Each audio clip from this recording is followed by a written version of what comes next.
संकट महाविकट है।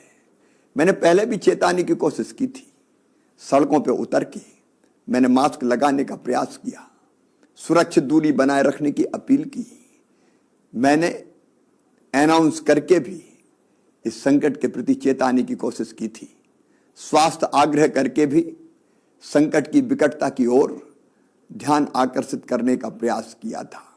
यह असाधारण संकट है और इस संकट से अगर लड़ना है तो तरीके भी असाधारण होंगे।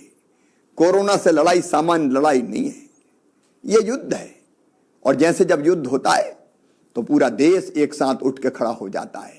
आज केवल सरकार नहीं, सरकार के साथ समाज, हम, आप सबको मिलकर लड़ना पड़ेगा, तब इस संकट का मुकाबला कर पाएंगे।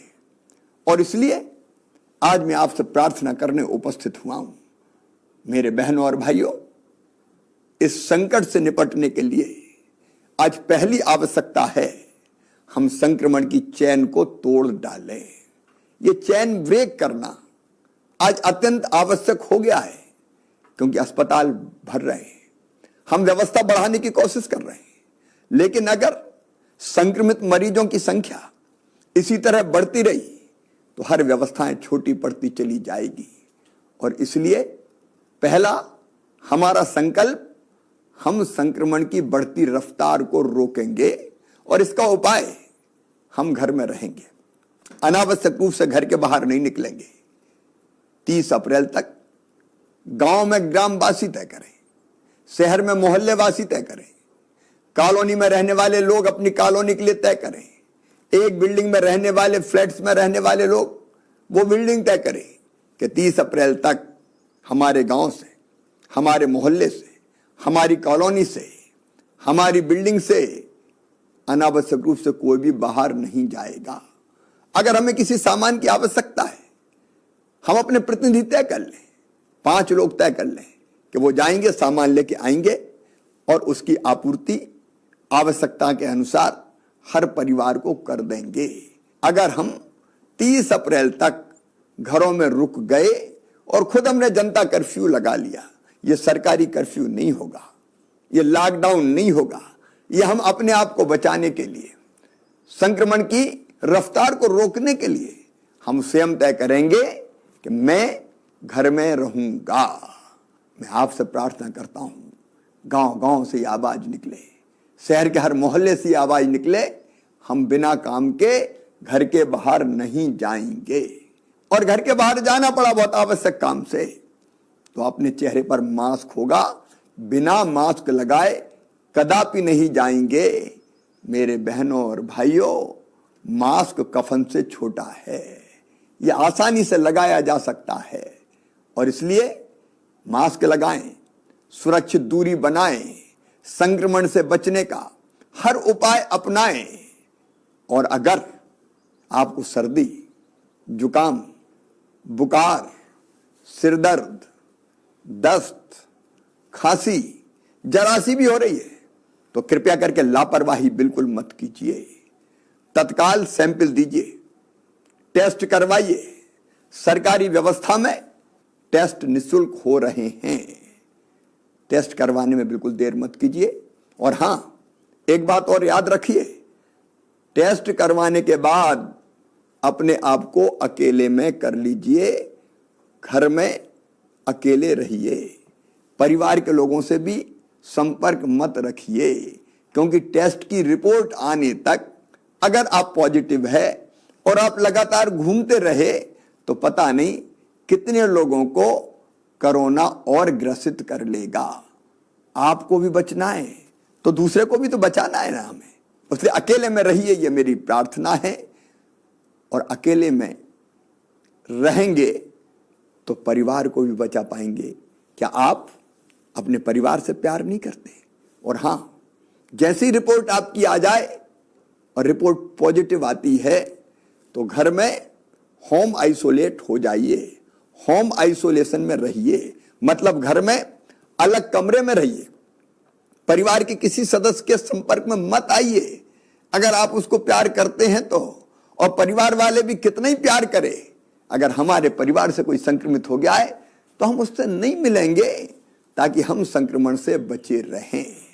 उसको अलग से भोजन दिया जा सकता है। जैसे ही आप होम आइसोलेट होंगे, हम ये व्यवस्था कर रहे हैं कि घर में ही आपको एक दवाई का किट पहुंचा दिया जाएगा। उस दवाई के किट में सभी आवश्यक दवाइयां रहेगी।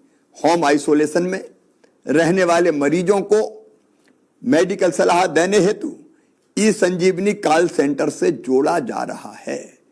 हम यह सुनिश्चित कर रहे हैं कि कॉल सेंटर से टेलीमेडिसिन के माध्यम से डॉक्टर संक्रमित भाई बहन से फोन करके ये सलाह दे कि उसको क्या करना है, क्या नहीं करना है। आपके जो लक्षण है आप बताएं, डॉक्टर से सलाह प्राप्त करें।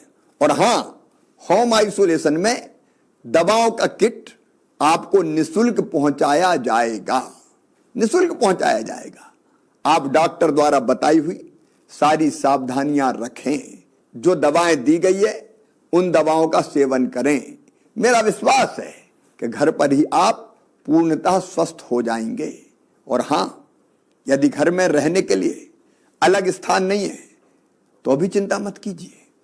बाकी परिवार को बचाना है तो आप कोविड केयर सेंटर में आ जाइए। 110 कोविड केयर सेंटर पूरे प्रदेश में प्रारंभ कर दिए गए। हर जिले में कोविड केयर सेंटर है। जरूरत पड़ेगी तो हम और बनाएंगे ताकि आपको कोविड केयर सेंटर में रखा जाए। कोविड केयर सेंटर में डॉक्टर आपकी देखभाल करेंगे, स्वास्थ्य विभाग का अमला रहेगा, भोजन चाय नाश्ते की व्यवस्था की जाएगी और आप स्वस्थ हो जाएं, इसका पूरा प्रयास किया जाएगा। इसलिए घर में जगह नहीं है तो बिल्कुल संकोच मत कीजिए, कोविड केयर सेंटर में आइए। इसके बाद भी कोई समस्या पैदा होती है तो चिंता करने की जरूरत नहीं है, वहां से अस्पताल भेजने की व्यवस्था भी की जाएगी। लेकिन अगर इतना ध्यान आप रखेंगे तो अस्पताल जाने की नौबत नहीं आएगी। क्या आप इतना सहयोग नहीं करेंगे कि लक्षण आते ही आप टेस्ट करवा लें, इलाज कर लें, ताकि अस्पताल में भेजने की नौबत ही ना आए। अस्पताल में मेरे बहनों और भाइयों, बिस्तरों की संख्या हम लगातार बढ़ाने का प्रयास कर रहे हैं। सरकारी अस्पतालों में भी बिस्तर की संख्या लगातार बढ़ाई जा रही है। 1 अप्रैल को जहां हमारे पास कुल 21,159 बिस्तर उपलब्ध थे, आज उनकी संख्या बढ़ के 40,784 हो गई है। 30 अप्रैल तक इन बिस्तरों की संख्या बढ़ा के हम 50,000 तक पहुंचा देंगे। सरकारी अस्पतालों में बिस्तर की संख्या बढ़ रही है, प्राइवेट अस्पताल भी बिस्तरों की संख्या बढ़ा रहे हैं। हम प्राइवेट अस्पतालों को भी सरकारी भवन दे रहे हैं कि आप आइए, अपना अस्पताल प्रारंभ कीजिए। हर तरह की व्यवस्था में सरकार सहयोग दे रही है। और केवल प्राइवेट सेक्टर नहीं, अब तो स्वयंसेवी संस्थाएं भी अस्पताल बनाने आगे आ रही है। मैंने कहा कि संकट ऐसा है जिसमें सबको मिलकर लड़ना पड़ेगा। राधा स्वामी सत्संग व्यास इंदौर में अस्पताल तैयार कर रही है। हमारी लगातार कोशिश होगी हम बिस्तरों की कमी आपको ना आने दें, लेकिन संसाधनों की एक सीमा भी तो है। बीच में ऑक्सीजन की किल्लत पैदा हुई, चारों तरफ ऑक्सीजन की कमी के कारण एक विकट संकट हमारे सामने पैदा हो गया, क्योंकि अप्रत्याशित संख्या है मरीजों की। किसी ने कल्पना नहीं की थी कि ऑक्सीजन की इतनी आवश्यकता पड़ेगी। लेकिन प्रधानमंत्री जी से मैंने आग्रह किया, गृह मंत्री भारत सरकार से बात की, उद्योग मंत्री से बात की, स्वास्थ्य मंत्री से बात की, और आज मैं आपको आश्वस्त कर रहा हूं, अब ऑक्सीजन की आपूर्ति लगभग सामान्य होती चली जा रही है। 8 अप्रैल को ऑक्सीजन की आपूर्ति 130 मीट्रिक टन थी, जो 12 अप्रैल को बढ़ के 267 मीट्रिक टन हो गई। 17 अप्रैल को बढ़ के 390 मीट्रिक टन हो गई। और आगे बढ़ती हुई ऑक्सीजन की आवश्यकता को देखते हुए मैं प्रधानमंत्री जी को धन्यवाद देना चाहूंगा। 20 अप्रैल तक 445 मीट्रिक टन ऑक्सीजन हमें प्राप्त होगी, 25 अप्रैल तक 565 मीट्रिक टन और 30 अप्रैल तक 700 मीट्रिक टन ऑक्सीजन हमको प्राप्त होगी। हम ऑक्सीजन बनाने के संयंत्र लगाते चले जा रहे हैं। छोटे छोटे संयंत्र जो स्थानीय स्तर पर उत्पादन करे, उसकी कोशिश भी लगातार जारी है।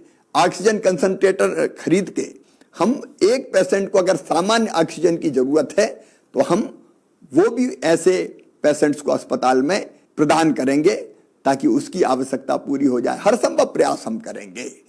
इसके साथ साथ एक और दिक्कत हमारे सामने आई और वो थी रेमडेसिविर इंजेक्शन की।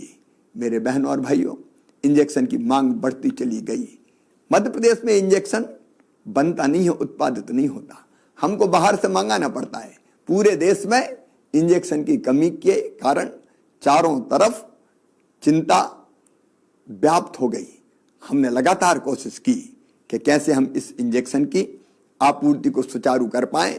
मैं लगातार बात कर रहा हूं, भारत सरकार से बात कर रहा हूं, स्वास्थ्य मंत्री से बात कर रहा हूं, प्राइवेट कंपनियों से बात कर रहा हूं और बात करके हम आपूर्ति लगातार करते चले जा रहे हैं। हाँ, जितनी आवश्यकता है उससे अभी जो आपूर्ति है वो कम है, लेकिन हमारे प्रयासों में कोई कमी नहीं है। हमने प्राइवेट स्टॉकिस्ट को भी ये इंजेक्शन मिल जाए उसके लिए भी ऑर्डर दिलवाए हैं, ऑर्डर दिए हैं। सरकारी सेक्टर में भी हमारे पास इंजेक्शन आ जाए इसलिए प्राइवेट कंपनियों को ऑर्डर दिए हैं।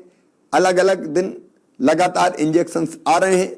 भरपूर कोशिश हमारी रहेगी कि इन इंजेक्शंस की भी कमी ना रहे, बाकी दवाइयों की कोई कमी ना हो। इसके प्रयास हम निरंतर कर रहे हैं, लगातार कर रहे हैं। लेकिन मेरे बहनों और भाइयों, मैं फिर कहना चाहता हूं, इस संकट से निपटने के लिए हम सबको एकजुट होना पड़ेगा। हम परिश्रम की पराकाष्ठा करेंगे, प्रयत्नों की परिसीमा करेंगे, कसर कोई नहीं छोड़ेंगे। लेकिन मैं सबसे अपील करता हूं, सभी राजनीतिक दलों के नेताओं से अपील करता हूं, मतभेद के और कई विषय हो सकते हैं, लेकिन संकट की घड़ी में मिलकर एक हो जाएं। धार्मिक संस्थाएं, सामाजिक संगठन, स्वयंसेवी संस्थाएं सब मिलकर आगे बढ़े, आगे आए। मुझे खुशी है कि कोरोना वॉलंटियर्स निकल के सामने आए हैं, जिनने अपने आप को रजिस्टर करवाया है कि हम इस संकट की घड़ी में प्रशासन और सरकार के साथ खड़े रहेंगे। और वो कोरोना वॉलंटियर बहुत अच्छा काम कर रहे हैं। अगर आपको भी सेवा के काम में सरकार और प्रशासन के साथ जुड़ना है तो आप 181 पर कोरोना वॉलंटियर के रूप में रजिस्टर हो सकते हैं। आपको हेल्प डेस्क पर काम दिया जा सकता है, जागरूकता पैदा करने के लिए काम दिया जा सकता है, मोहल्लों में जनता की सेवा करने का काम दिया जा सकता है। हम में से हर एक को किसी न किसी भूमिका का निर्वाह निश्चित तौर पर करना है। मुझे पूरा विश्वास है कि संकट बड़ा है, संकट गहरा है, लेकिन हमारा हौसला उससे भी बड़ा है। हम कोई कसर नहीं छोड़ेंगे और मुझे पूरा विश्वास है कि संकट आया है, लेकिन मिलके एकजुट होके अगर हम लड़ेंगे तो इस संकट को हम पराजित करेंगे।